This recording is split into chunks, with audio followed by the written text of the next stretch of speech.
नमस्कार दोस्तों, आपका फिर से स्वागत है ऑल मैग्नेट प्रेशियस थिंग में। किसी भी इंसान का हमारी ज़िंदगी में जुड़ना, चाहे वो हमारी माँ हो, पिता हो, बहन हो या भाई, पति हो या पत्नी, गर्लफ्रेंड या बॉयफ्रेंड, बेटा या बेटी, कोई भी इंसान हमारे लाइफ में जो जुड़ता है ना, वो हमारे पास्ट जन्म की वजह से होता है। यानी पास्ट कनेक्शन उनसे हमारा होता है और उसी रूप में आकर वो इंसान हमसे जुड़ते हैं।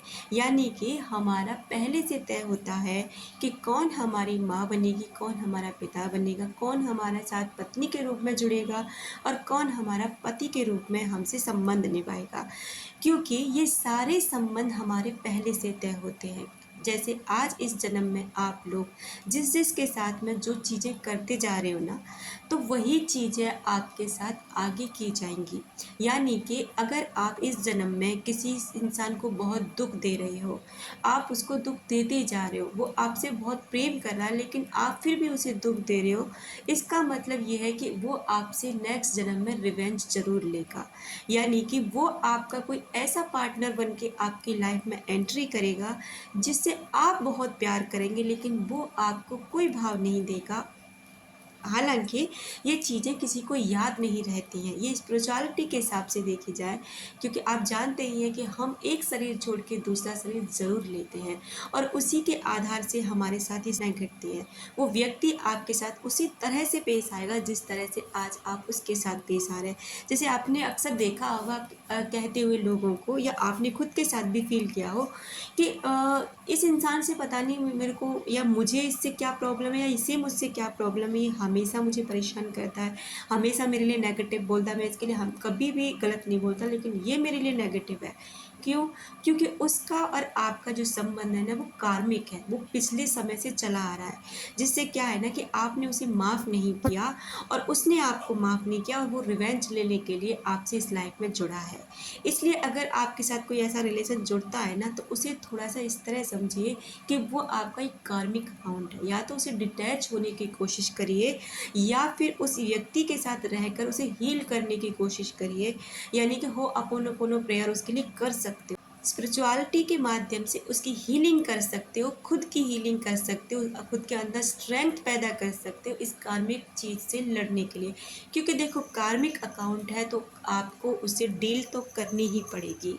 इसलिए कहते हैं दोस्तों कि आप जो भी व्यक्ति आपके साथ आज के तारीख में गलत कर रहा है ना, उस व्यक्ति को माफ़ करते जाइए। और क्योंकि अगर आप चाहते हैं कि वो व्यक्ति आपसे अगले जन्म में ना जुड़े, यानी वो व्यक्ति फिर से आपकी लाइफ में किसी और चीज़ का, मतलब आपके दुख का कारण ना बने, तो उसको माफ़ करते जाइए। आपका जो भी संबंध है ना आज के टाइम में, वो पहले से तय था। आपने अपने जीवन में किसी भी इंसान को नहीं लेकर आए हैं, ना ही आप अरेंज मैरिज से, ना ही आप लव मैरिज से, ना ही आप किसी को गर्लफ्रेंड बनाकर, ना ही आप किसी को बॉयफ्रेंड बनाकर, किसी को भी नहीं। ये सभी जो भी इंसान आपसे जुड़े हैं ना, इन सभी आपके साथ में एक कार्मिक अकाउंट के हिसाब से जुड़े हैं, जिसके साथ में आपका नेगेटिव कर्मा होगा वो नेगेटिव तरीके से जुड़ेगा, और जिसके साथ आपका पॉजिटिव कर्मा होगा वो पॉजिटिव तरीके से जुड़ेगा। यानी जो व्यक्ति आपको सुख दे रहा है, यानी कि उसे आपने सुख दिया होगा, और जो व्यक्ति आपको दुख दे रहा है, आपने उसको दुख दिया होगा। और वहीं अगर आप किसी के साथ गलत करके निकल लेते हैं ना, तो ये भी एक कर्मा है। आगे कुछ सालों बाद वही कर्मा, यानी वही इतिहास खुद फिर से दोहराएगा। आप जानते ही है ना, ये कहावत है कि इतिहास अपने आप को फिर से दोहराता है। तो वही आपके साथ वही चीज़ें होंगी, आपको किसी से प्यार होगा, वो व्यक्ति भी आपके साथ प्रेम में पड़ेगा, और जितने समय आप तब तक उससे आपके साथ प्रेम में रहेगा जब तक उससे आप पूरी तरह से ना अटैच नहीं हो जाते, पूरी तरह उसके अडिक्टेड नहीं हो जाते। और जब उसे लगेगा कि आप उसके अडिक्टेड हो चुके हो, आपकी लाइफ से वो निकल लेगा, आपको डिप्रेशन में छोड़कर, आपको परेशानी में छोड़कर, क्योंकि आप भी किसी को ऐसे ही छोड़कर आए हैं। तो लॉ ऑफ कर्मा अपना हिसाब किताब पूरा करता है, ये बिल्कुल भी इधर उधर नहीं होता, हमेशा सबको देता है, चाहे वो कोई भी हो। इसलिए अपने कर्मों पर हमेशा ध्यान रखें, किसी को चोटिल ना करें, किसी को तकलीफ़ ना दें, किसी को रुलाएं नहीं जिससे आपको रोना पड़े, क्योंकि आपको वही मिलेगा जो आप दे रहे हैं। उम्मीद करती हूँ ये वीडियो आपको कुछ भी अच्छा लगा हो तो लाइक शेयर कमेंट जरूर करें। अपना रखें ख्याल, और मिलते हैं अपने नेक्स्ट वीडियो में। Thank you so much.